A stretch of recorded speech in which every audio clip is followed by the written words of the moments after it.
Hello, we are back in the trenches with another episode of Trench Tips. I'm here with my good friend Zach Thompson, and today we are talking about the next steps. We've spoken about pattern interrupts. We want to say, right, okay, you've interrupted them. You've said, hello, how are you? No, we don't say that. That's rubbish. We never say that.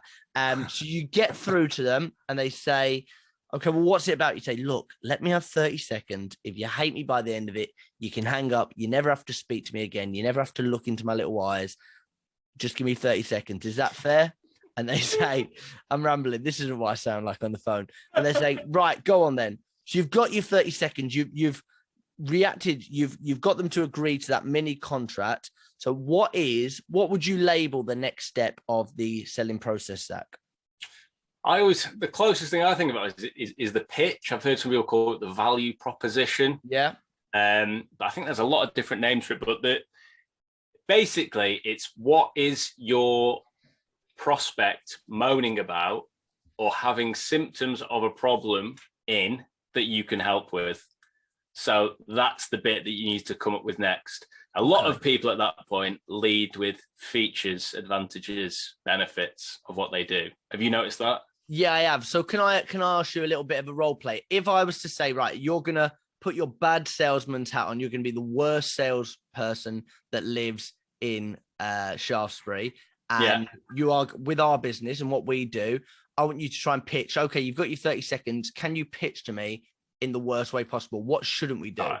I'll pitch you something boring. I'll say taps. Okay. Let's pick taps, yeah? Okay. Do we sell taps? We can do. I don't have a prospect that sells taps, but I'm just thinking of the first thing that comes There's going to be a lot of pissed off tap suppliers on LinkedIn. You know that. So if I was a bad seller, I'd say we've got a range of luxury taps. They're made in Berlin. Each one is one of a kind. And I was hoping to put some samples in front of you for your future projects and see if maybe there'll be an opportunity to put these taps in and see if we can impress your customers. Do you think that'd be possible if we could set up 10 minutes or I could send you a sample? Sorry, were you speaking? Well, wake up, Jack. Come back. Bored.com. Do you remember bored.com? I'm bored. Okay, that's boring because you're just dribbling on. You're like a drunk uncle at a wedding telling me about the time we went to Vietnam. It's all me. Okay. Now, this next step that we do, we are talking, and it is going to be, the onus is going to be on us in terms of the conversation. How would you do that in a good way? Well, here's what you should be thinking of. So if I'm someone who's buying taps, I'm probably buying flooring, tiles, bricks, everything from the ground up. So I'm not an expert on taps. I don't really care about taps anyway. What I will probably care about and be frustrated by is supply chain because of Brexit taking a long time. Probably the government telling me that my projects have got to be more sustainable, and probably things, cost and things like that being rising up. So instead, I would say, typically, we're invited in by people who are noticing that because of Brexit, their current supply chain's taking a long time. They're noticing that because of sustainability requirements on site, actually the products that they were using aren't very sustainable, and it's causing a knock-on effect where they're not winning work in the places that they usually do. And the prices are jumping up everywhere. I can't fuel up my car for less than £5,000 at the minute. You're probably going to tell me though, Mr. Customer, that you don't experience any of those problems.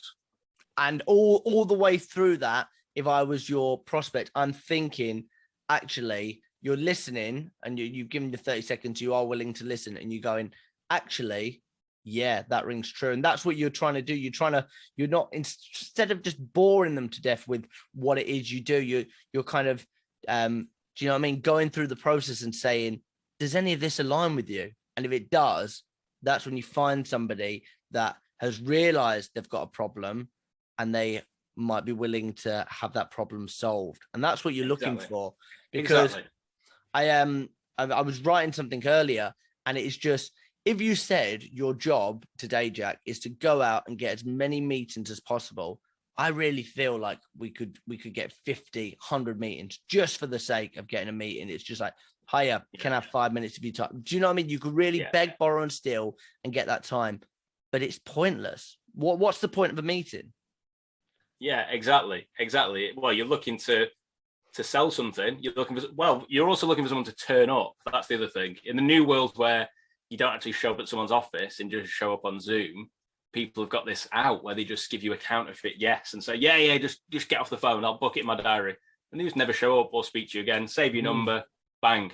So first impressions, people think, well, first impressions in person are so much more important. First impressions in this new digital world are important because you probably don't get another chance.